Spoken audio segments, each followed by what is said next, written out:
افغانستان میں عورتوں اور لڑکیوں کی زندگیاں اس وقت بدل کر رہ گئیں جب سن 2021 میں طالبان نے کابل پر قبضہ کر لیا، جس نے امریکی اور بین الاقوامی فوج کو افراتفری کے عالم میں افغانستان سے اپنا انخلا مکمل کرنے پر مجبور کر دیا۔ طالبان نے لڑکیوں کے سیکنڈری اسکول بند کر دیے اور ملازمتوں سمیت خواتین پر دوسری پابندیاں عائد کر دیں۔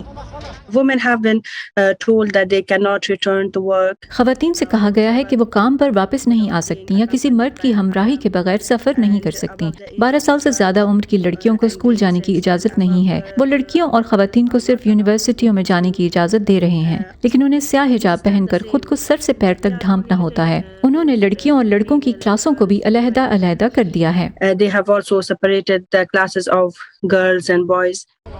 اب خواتین کی زندگیاں گھریلو معمولات تک محدود ہو کر رہ گئی ہیں۔ ان کی زندگی میں جو کچھ باقی بچا ہے وہ گھر کے لیے سودا لانا اور رشتہ داروں سے ملنے جانا ہے۔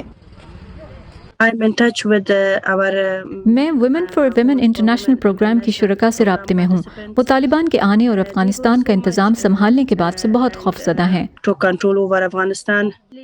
Women for women international programme Afghanistan میں سول سوسائٹی کا ایک ایسا گروپ ہے جس کا مقصد افغان خواتین اور لڑکیوں کی ان کے حقوق کے تحفظ میں مدد کرنا ہے۔ تنظیم نے جنوری کے آخر میں اپنے ٹریننگ سینٹرز دوبارہ کھولے ہیں۔ ٹریننگ کے ان پروگراموں میں بزنس کلاسیں اور ہوم اکنامکس شامل ہے۔